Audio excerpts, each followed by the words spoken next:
This story may be too intense for some viewers.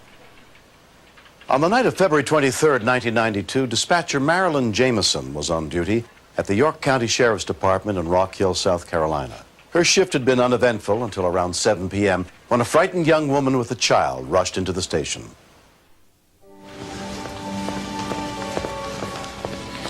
Ma'am, you've got to help us. She said, I don't know what to do. My husband is trying to kill me. What's your name? My name is Angela Poole. My husband has been following... Where do you... That's him right Lieutenant! She was in the process of getting a divorce, and he had chased her into the sheriff's office. Broken into my house before. Her husband was behind her, and he was watching her. And he looked very calm. He didn't look upset at all, but she was nervous and shaking. I knew she was telling me the truth. He won't leave us Where alone. do you live? I live out near Catawba. My name is Angela Poole. I didn't recognize the name. Yeah, I mean, I'm sure that you do because I've had trouble with him before. You get a chance to say your part. An officer spoke briefly with Angela's estranged husband. We didn't have anything that covered just simple harassment that we could lock him up for if they didn't commit any other violation of the law, such as trespassing or assault or anything. If they just followed someone, they could do it all they wanted. I did get the officer to escort her home and go in and check out her house and make sure she was all right. But I did know that if I ever heard that address again, that this lady would need help.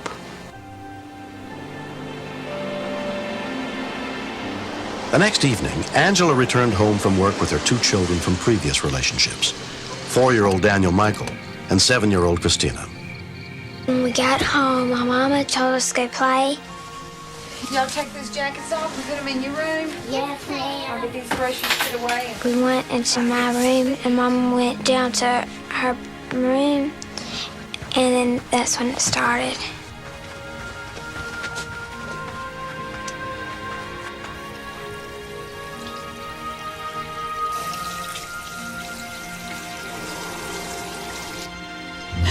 Just come to talk and see you and the family. You know you're not supposed to be here. I know. I don't want to cause any problems.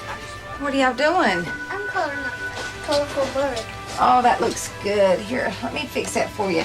Sometimes it's hard to stay in the lines. I just want a little more Same time to with your talk. tracks? 10 minutes. There, that looks better, okay? She took and turned the book around, and it said call 911. For us to talk about. Angela, why are you being like this? I'm not trying to be anyway. I just... Sheriff's office. And hello. Hey. Can I help you? It was a child on the phone, and I couldn't make out what she was saying. I asked the 911 operator, where is the call coming from? She's calling from 1210 Station Road. Oh, Lordy. Is it the Poole's residence? Yeah. Okay. And then... What's your daddy doing? What's he doing now? I don't know. I'm just down here, and my mama's don't know what's happening. Okay, we got to get officer to 1210. Once we heard that location, it put up red flags. That little girl and her mother's in trouble. And I'd given her my word that I would get somebody there as quickly as possible. Lieutenant Willis Gregory was 12 miles away when he was dispatched to the scene. Domestic abuse calls are probably the most dangerous calls that we go on because we're going into a situation that we never know what's going to happen. Can you tell me what's happening? Where's your mommy? Huh? Your mommy's in your room? Can I speak to your mommy? Let me speak to your mommy. Can your mommy come? I gotta hang up. No, don't hang up. Try to keep her on the phone. Hello? Yeah. Hello? Uh-huh. Who's speaking? Angela Poole. Angela, what's going on? Somebody's going to get killed. This is the sheriff's office. Angela, Uh-huh. what's going on? This is the sheriff's office. Tell me what's going on. Her husband and lady, but Tell me, what's happening? so This is the... You can't talk? Yep. Is he there? Uh-huh. Is he humming you? No, just on the other phone. Is he listening? Uh-huh. Okay. Okay. Does he have a gun? I hope not. Okay, well, I got an officer on the way. I thought maybe him knowing that we got officers on the way, maybe this would deter him from harming her or the other children. Dispatcher Danny Reynolds had also been on duty the night before. I seen her actually talk with her, and knowing she was crying out for help that night made it even harder. It was almost like I really knew her. I just couldn't get them there fast enough. Has he been drinking, Angela? No. He's not letting her talk. She couldn't make a full sentence. So I started asking her things, like she could give me a yes or no answer. He's got you locked in the house? Yeah. Is he gonna let us in? Huh? Okay, they're fighting. Huh? Well, she's saying quit. Okay, what's he doing? He's standing here in front of me. Has he hit you? No. He has not? No. He didn't assault you yet. Okay, I'm gonna talk to you till the officer gets there. Hello? Hello? Angela? Okay, I just got disconnected. I wasn't about to give up. I called 911 back. I said, I need the number back to the domestic I had. It's a bad domestic. Hello? Angela? Don't hang up. I didn't. Can you hang the phone up? Okay, just don't hang the phone up. I gotta talk to you and make sure. Where is he now? Angela? Where is he now? Hey, help.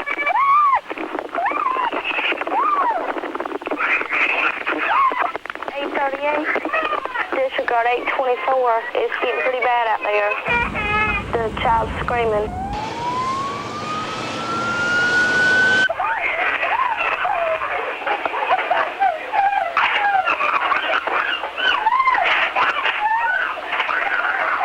He's beating her now, I bet.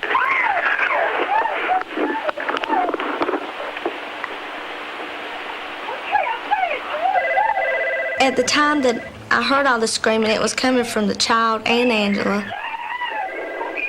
I didn't know who was being hurt. I felt like I wanted to come through the phone line real bad. 840-1076, 1076 in progress.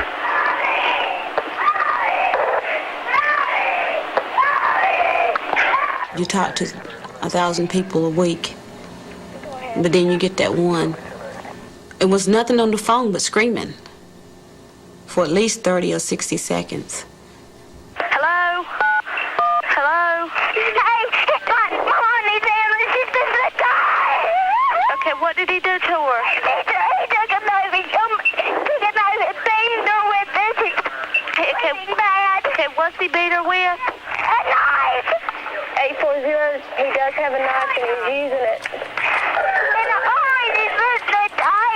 Okay, where did he cut her at? Get an ambulance. I don't know.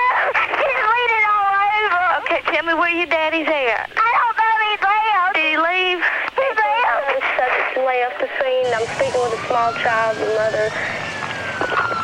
She cannot touch the phone. Sorry, he's dying. Stay on the phone with me. Where's your... Please listen to me. What's your name? Christina. Christina, where's your mommy at in the house? I just kept asking her small questions just to keep her calm enough to lead me through it. Can you take the phone to her? No. Okay. She's dying. We got an ambulance coming, okay? Okay. Are you hurt? No, I got blood on me. Huh? I got blood on my foot. He's got blood on your foot. I'm a shot from home. Okay, but you're okay, right? Right, me and my brother. You and your brother's there. Okay. She didn't calm down all the way, but she calmed down enough for me to get the information that I needed. It amazed me to know how helpful she was to me and to the officers. Your mommy, is she still laying down? Yes. Okay. Can you go in there and check and see if she's breathing? Okay. I come right back to the phone. Oh, Marilyn, this is horrible. My mom told me that she loved me and that she was gonna die. I said, Mama, you're not gonna die. She's still awake, right? She's still awake. Okay, that's what I need to know. Okay, you're doing a great job. Okay. You're getting your mommy help. You're doing real good. I didn't know Angela's status. I didn't want her moved or anything. So the only thing I could think of to tell her was to go get a wet washcloth and apply it to her mama's head to keep her calm. I didn't tell the little girl, but deep down I felt that by the time we got there, she would be dead. It took 16 minutes for Lieutenant Gregory and another officer to reach Angela's house. We didn't know for sure at that point whether the husband had left the scene. I had Deputy Lilly go to the right to clear that end of the residence, and I went to the left.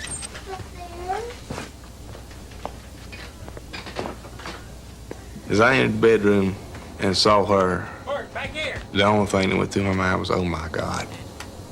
I could see 20 or 30 stab and cut wounds just from where I was, and all I could see was part of her left side. I'd never seen anything so bad in my life.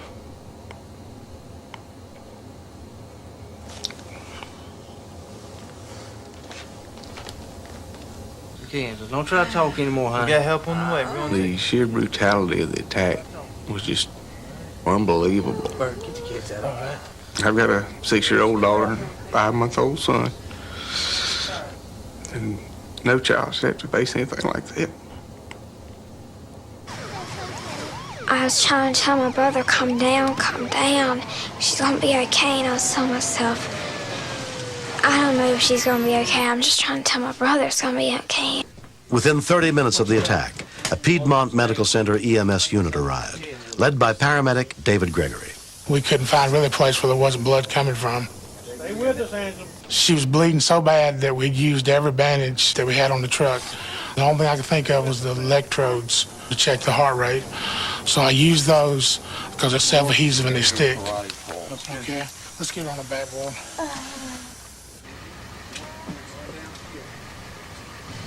And it was hard to believe this patient, if she did survive, will ever return to normal. That someone could do that to someone, especially if they supposedly loved them. How could he do this? How could he have done this? I want to make sure he got caught.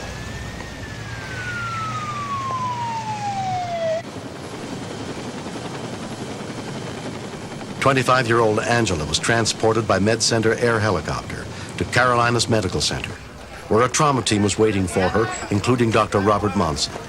She had a stab wound to her spleen, a stab wound through her diaphragm, injury to her kidney, injury to her colon, injury to her liver. We're going to do a quick lap on her and try to get all the bleeding controlled, so let's go. We estimated that she had lost about 50% of her blood volume. With the support of her parents and brother, Angela spent 3 weeks recovering in the hospital. She underwent surgery and extensive therapy to regain full use of her hands. When he started stabbing me, I just kept pulling my hands tight and my arms tight together to keep the knife out of my heart. And I'd pray. And I didn't ask God for strength for me. I asked God to let me live to raise my kids. I mean, I'm all they got.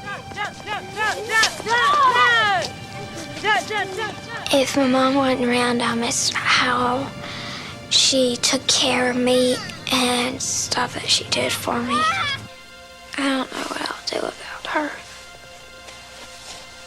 People asked, and they said, well, didn't your little girl call 911? And I go, yeah, that was my little girl. She's a cool kid. She knows when to calm down and kind of take charge of things. If it wouldn't have been for the little girl helping me and guiding me, I don't know what would have happened. She saved her mama's life that night. After I come home from the hospital, I brought her a gold bracelet, and on the front of it had Christina, and on the back of it had Hero, 2/24/92. Angela's then husband was subsequently convicted of assault and battery with intent to kill and sentenced to 15 years in prison. That very year, mostly because of this incident, South Carolina has enacted what we call a stalking law. If it had been in effect at the time this happened, it may not have happened because he may have already been jailed for repeatedly following her around. Hi, my name is Angela Jackson. Used to be Angela Poole, and I made it. I got divorced and almost didn't make it, but I'm here. I've talked to church groups, I've talked to young girls, to college students, and let them know, give them danger signs, to give them patterns And when he abuses, then you hear, I'm sorry, I won't do it again. Don't keep it to yourself. Let somebody know. There's organizations, there's social workers, there's victim advocates programs in every sheriff's office that will assist you. It's not a low priority anymore. And I do not have to take this. T-bars! T-bars! T-bars! To all the people that saved my life, thank you from the bottom of my heart. I got another chance. And my reason could have been just my simple prayer. Let me live to raise my kids. She was like an inch away from being paralyzed, a half inch away from her heart. Angela has an angel watching over her. She does. Might be Christina.